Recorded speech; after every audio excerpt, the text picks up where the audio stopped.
Yo, what is going on, guys? Joey Sugarmark is back here with another video for you guys. And guys, I know I said I was going to do this a while ago. Having some technology issues and I've been busy, so it's been setting me back a little bit. But here I am now ready to do a little recap on the Ravens game from Thursday night. So I know it's a few days later. I know the excitement has dwindled, so it's only going to be a few minutes, but I figured I'd give you guys at least somewhat of a recap. So really impressed with this game, guys. Obviously, a very uneven game, you could call it. First half, we looked pretty bad. We clearly were showing that, short week, we're not totally prepared yet, but then we made some big-time adjustments in the second half, and we purely dominated that half. So I was really, really happy about that. And I just my biggest takeaway going forward is it's all about balance and it's all about consistency. I mean, if we can play like we did in the second half, we will be an elite team that makes a deep run in the playoffs. If though, and we haven't seen that. There have been times this year where we have looked really dominant. I don't think we ever looked more dominant than we did second half of Thursday night. But there have been times this year where we've looked dominant, but then there are times where we've looked pretty bad. So we just need to be more consistent. But obviously we timed it up perfectly Thursday night because we were down heading into the half, but we really got it going. Lamar Jackson had his best game that he's had in a while. He had a little bit of a skid for a few games, but he looked just like the first couple games where he was popping off. He played really well Thursday night, took care of business, did not turn the ball over, and that's the biggest thing with Lamar Jackson. It's just you can't turn the ball over, man. Take care of the ball, and I think he did a very nice job of that Thursday night. No turnovers, no fumbles, nor was he ever close to turning it over, I didn't think. So that's all good. And then as for the health standpoints, obviously some injuries in that game. Rashad Bateman, Mark Andrews, and Gus Edwards, all three guys went down, did not return to the game. However, good news has been reported on all of them. Apparently, all their injuries are minor. Part of it was probably because of the short week. People are banged up, and it's a lot of stress on the bodies. And thankfully, we have a long layover now. We don't play again until next Monday night, and then after that, we have a bye week. So that's really nice to see. So that's great. And then hopefully after the bye week, Ojabo and Bowser and those guys can come back as well.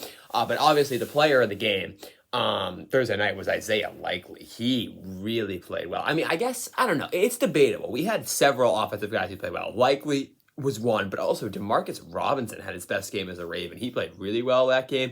And Devin Duvernay, again, didn't have a ton of receiving yards, but he made a lot of plays on the ground, and he's just a very good all-around player, and he has really improved, and he's taken a big step as a wide receiver. So I'm really happy to see that. And then defensively, it's very weird. It was really similar, I think, to what we had on Sunday. The first drive, we get absolutely mowed down, which is what happened. The Bucs drove right down the field in the first drive. Granted, it should have been an interception on the first play. Humphrey just whiffed. I mean, it wasn't his guy, but it hit him in the hands. You got to pull that in.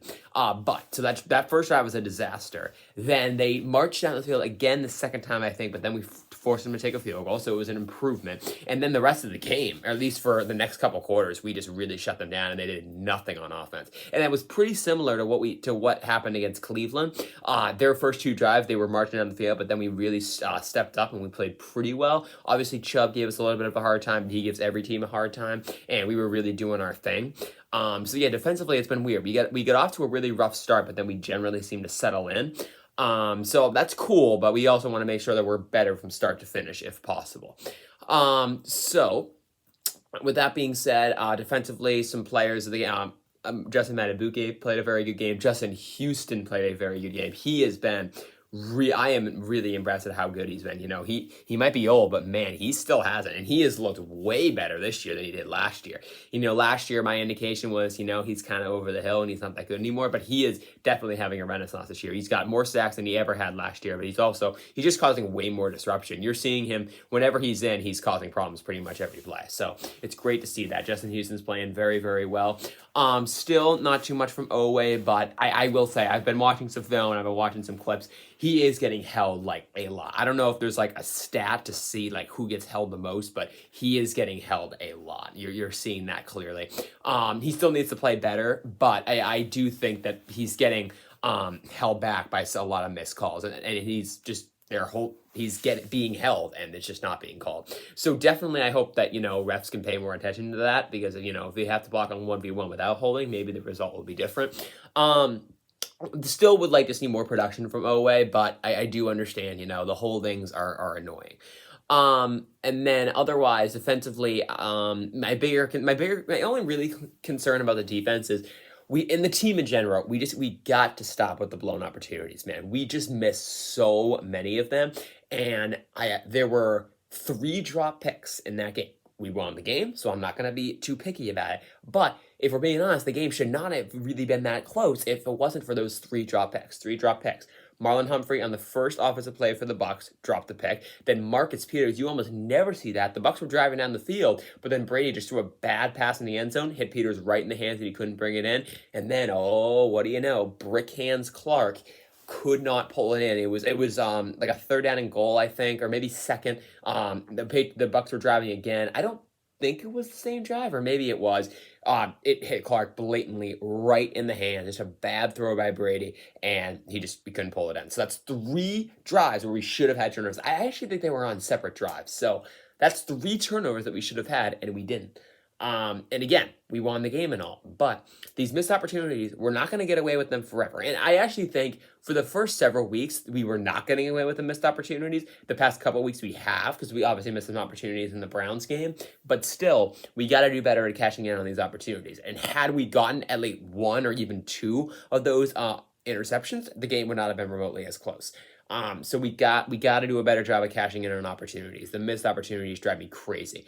And then offensively, again, very cool start, but the second half, we were just dominant, man. The running game was absolutely dominant. Edwards was playing very well before he got hurt. Kenyon Drake, who was really improved throughout the season, played pretty well. Justice Hill did well in the limited action he got. And then receiving-wise, of course, again, Likely, Duvernay, Robinson all played really, really well. And then, of course, Bateman and Andrews went out early. And Lamar Jackson played really, really well, especially in the second half. And I love the adjustments that we made. So it's just all about balance and keeping that consistent. And we'll see what happens. So, fortunately, there's no significant injuries to report. Again, Humphrey, Andrews, Humphrey a little bit, but Bateman, Andrews, Edwards, as far as I know, all of them are minor. We'll see how they do in practice this week. I definitely think there's a chance, we also are probably planning ahead because after Monday night against the Saints, we have a bye week, and then we play, I think we're playing Carolina out of the bye week.